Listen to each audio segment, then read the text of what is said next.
जब भी देश में कोई बड़ा मुद्दा उठता है, चाहे वो फार्मर प्रोटेस्ट हो, इन्फ्लेशन हो या कोई सोशल मूवमेंट, हमारी नजरें सबसे पहले किसके सोशल मीडिया हैंडल्स पर जाती है? बॉलीवुड सेलिब्रिटीज के ना। लेकिन ज्यादातर क्या मिलता है? घनघोर सन्नाटा। वहीं दूसरी तरफ जो कुछ गिने चुने लोग बोलते हैं, उनके साथ क्या होता है? ट्रेंड्स चलने लगते हैं, मूवीज बाइकॉट हो जाती है और कभी कभी तो लीगल नोटिसेस भी आ जाते हैं। आखिर ऐसा क्यों है? क्यों बॉलीवुड के बड़े स्टार्स अक्सर साइलेंट रहते हैं और जो बोलते हैं वो टारगेट बन जाते हैं? आइए इसके पीछे की रियल मैथ और साइकोलॉजी को समझते हैं। सबसे पहले बात करते हैं उनकी जो चुप रहते हैं। उनके पास चुप रहने के 3 सबसे बड़े रीजंस हैं। पहला रीजन तो पैसा और बिजनेस। एक बड़ा सुपरस्टार सिर्फ एक इंसान नहीं, एक ब्रांड होता है। अगर एक एक्टर किसी सेंसिटिव इशू पर ए या बी की साइड लेता है तो वो देश की 50% ऑडियंस को गुस्सा कर सकता है। इसका डायरेक्ट असर उनकी मूवीज के बॉक्स ऑफिस और ब्रांड डील्स पर पड़ता है। इसका दूसरा रीजन यूनिटी की कमी है।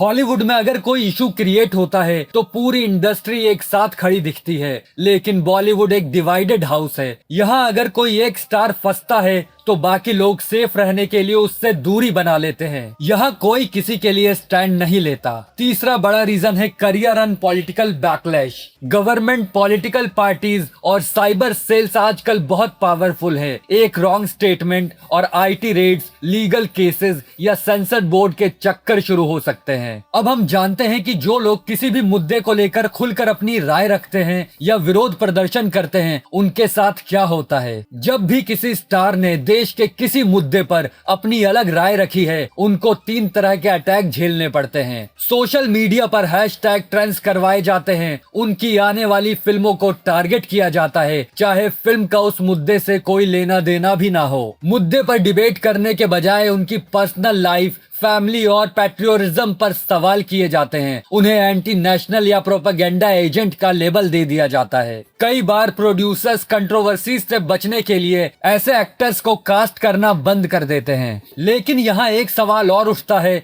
जो हमें अपने आप से भी पूछना चाहिए। क्या हम एक ऑडियंस के रूप में उन्हें बोलने का सेफ स्पेस देते हैं? जब कोई स्टार हमारे मन मुताबिक बोलता है तो हम ताली बजाते हैं, लेकिन जैसे ही कोई स्टार हमारी सोच से अलग बात करता है, हम उन्हें ट्रोल करना शुरू कर देते हैं। जब सोसाइटी खुद पोलराइज्ड हो तो किसी भी सेलिब्रिटी के लिए न्यूट्रल या ऑनेस्ट ओपिनियन देना लगभग नामुमकिन हो जाता है। At the end of the day Bollywood stars actor हैं, कोई पॉलिटिकल लीडर्स या फिलोसोफर नहीं। पर जब देश उन्हें इतना प्यार और फेम देता है तो पब्लिक उनसे अकाउंटेबिलिटी एक्सपेक्ट करती है। लेकिन जब तक डिफरेंस ऑफ ओपिनियन को रिस्पेक्ट करना हम नहीं सीखेंगे, तब तक हमारे स्टार्स या तो चुप रहेंगे या सिर्फ पीआर स्क्रिप्टेड स्टेटमेंट देते रहेंगे। आपका इस पर क्या कहना है? क्या सेलिब्रिटीज को देश के मुद्दों पर बोलना चाहिए या उनका चुप रहना ही सही है? अपनी राय कमेंट सेक्शन में जरूर बताएं।